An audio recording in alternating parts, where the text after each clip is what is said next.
Mucho gusto, muchas gracias.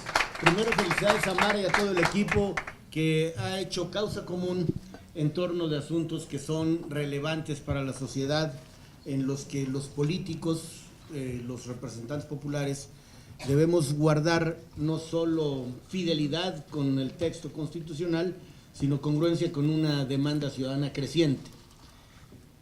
Sobre la Constitución como concepto, como idea, como expresión, se han vertido innumerables definiciones, conceptos, etcétera. A mí me gustaría echar mano de uno que reza Manuel Aragón, que la Constitución es la expresión jurídica del poder. Y me tomo la libertad de hacer un agregado, la expresión jurídica del poder democrático. Yo diría que contemporáneamente el apelativo democrático es infaltable en un concepto de esta naturaleza.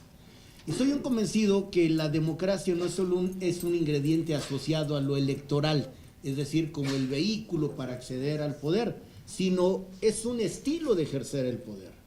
Es decir, no es igual un régimen en donde las autoridades ejercen democráticamente el poder, porque yo creo que durante muchos años el eje que atravesaba la Constitución y su relación con la sociedad era vertical, es decir, una relación de autoridad en donde la Constitución estaba diseñada desde el poder y para los poderosos.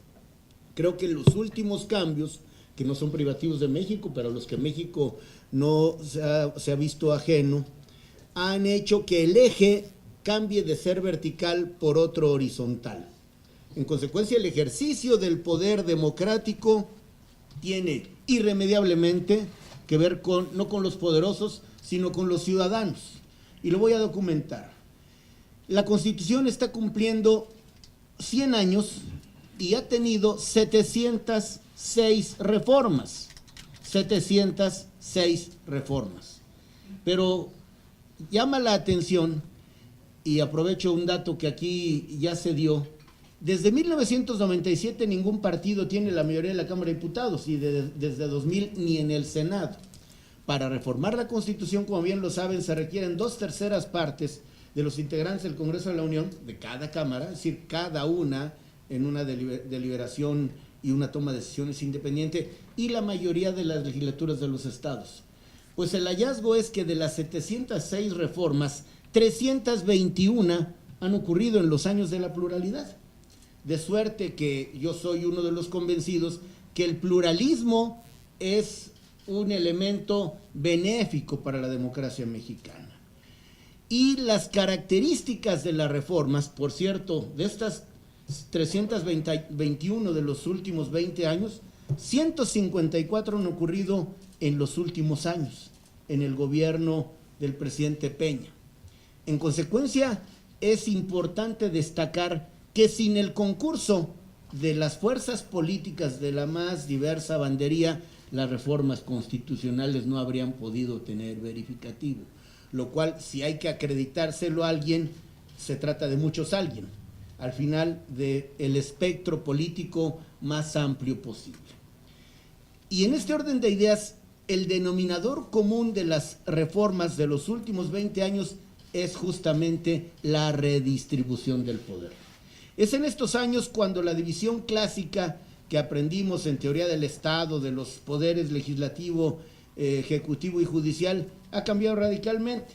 En México, desde 1990, se creó un IFE que devino en INE, no solo con una conformación, sino con facultades distintas, un tribunal electoral, Comisión de Derechos Humanos, Banco de México con una naturaleza jurídica distinta, el INEGI, y una decena de organismos constitucionales autónomos creados en los últimos años. Insisto, en donde el denominador común fue la redistribución del poder entre autoridades e incluso muchas instancias de decisión que eran unipersonales han dado paso a la colegialidad, es decir, a la toma de decisiones en grupo, normalmente con composiciones impares para que la decisión no se haga esperar. Y el denominador común en esta redistribución del poder, no solo entre autoridades, ha dado al ciudadano, a las y los ciudadanos, un papel protagónico. Y un factor que ayuda a que esto cuaje, a que esto se fuerce, por si hubiera quienes se muestran reacios a esta tendencia, es justamente la transparencia y la rendición de cuentas. Haciéndose cargo, de cualquier modo, que no deja de haber resistencias y que hay quienes, a pesar de las obligaciones jurídicas de transparentar o rendir cuentas, tratan, a veces con poco éxito, de cumplir la ley en lo formal, aunque en los hechos no honren el espíritu bajo el cual se emitió determinada norma. Lo comento porque aquí hay un ingrediente que cruza todo lo que ha ocurrido en los últimos años, la democracia. Un concepto a veces me parece que sobredimensionado al punto de atribuirle propiedades mágicas, y en otro sector vilipendiado o venido a menos o menospreciado justamente por cierta decepción. Recuerdo a Churchill, que dijo: la democracia es el peor de los sistemas políticos, con excepción de todos los sistemas políticos restantes. La democracia, o los problemas de la democracia, es mi convicción, se arreglan con más democracia, con un protagonismo creciente de las y los ciudadanos. Y ahí ya me enfoco a lo que quisiera comentar con ustedes centralmente. Este observatorio, esta expresión ciudadana de cabildeo, en buena medida surge porque el ambiente es propicio, porque hay una necesidad, una demanda explícita o soterrada, que justamente quienes están a cargo de este libro, Mara, Luz Paula y mucha gente que está incluida en el proyecto, han tomado y lo han convertido en una vocación, en la decisión de jugar un papel que advierten por su propia convicción que la sociedad está exigiendo que emerja. Es más, desde mi posición de legislador, diríamos de legislador frecuente, de 2000 para acá, he tenido la interlocución de mucha gente que tiene interés primero en ser escuchada. Y yo creo que poco puedo agregar a lo que Mara ya nos describió a manera de, o en forma enunciativa, no limitativa. Yo solo digo que la eficacia del cabildeo ciudadano, la participación democrática por esta vía es evidentemente efectiva. La lista de 10 casos de incidencia de la sociedad civil en la construcción de acuerdos legislativos es la más elocuente demostración. Y termino hablando de un caso en el que yo fui sujeto-objeto, es decir, justamente como uno de los impulsores de la reforma del sistema de justicia penal que inició o que arrancó su discusión en 2007 y se puso en vigor a partir del 18 de junio de 2008, proceso que duró prácticamente año y algo, que terminó exitosamente como planteamiento ciudadano, en el que el mundo académico, en el que organismos de la sociedad civil con vocaciones muy concretas a favor de la víctima, del imputado, especialistas en el sistema penitenciario, interesados en el perfeccionamiento del Ministerio Público, convergimos en la constitución, en la construcción de un sistema penal que estaba cambiando radicalmente, otro que tenía para entonces casi 100 años, en este año cumpliría 100 años. Es decir, va de la mano de la Constitución del 17 y del proyecto de Carranza. Me parece, sigue siendo mi convicción, que se trata de un sistema garantista, de avanzada, que, por cierto, es una buena oportunidad para acreditar que en temas tan técnicos y especializados con este, debemos dejar fuera o estar exentos de visiones partidarias.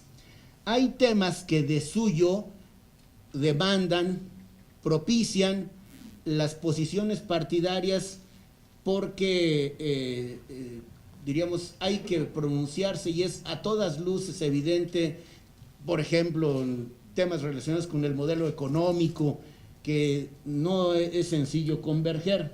Pero los temas relacionados con la seguridad y justicia no son de estos, no son de los que den espacio a avanzar posiciones partidarias que algo tienen de dogmáticas. o mucho tienen de dogmáticas los principios, los valores que se auspician, que se fomentan. Más bien aquí, a riesgo de parecer simplista, hay dos maneras de acometerlo.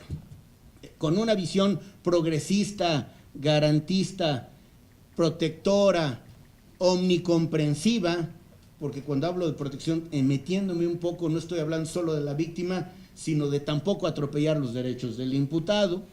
Estoy hablando de una visión integral de una reforma en la que, a mi juicio, al menos son identificables 4 eslabones de una misma cadena: el relacionado con el Ministerio Público, Fiscal, Procuraduría, etcétera. El segundo que tiene que ver con, el primero que tiene que ver con la policía, en sus diversas acepciones, el segundo del Ministerio Público Fiscal, el tercero al mundo estrictamente judicial y el cuarto al sistema penitenciario, es decir, la compurgación, la ejecución de las penas. Mi convicción, como lo era hace 10 años, es que hay que robustecer de manera simultánea los 4 eslabones, porque de no ser así, aunque 3 o tales estén fuertes, siempre la cadena se romperá. Termino diciendo que hoy, como entonces, creo firmemente en el garantismo como un signo de los tiempos en el mundo de lo jurídico. Cuando en ese supuesto, en ese imaginado contrato social germinal, original, las personas decidimos libremente ceder parte de nuestra libertad a cambio de seguridad y justicia. Sigue siendo mi convicción que las personas seguimos teniendo restricciones en el ámbito de la libertad y hay mucho por hacer, o hay deuda con la seguridad y la justicia. Gracias.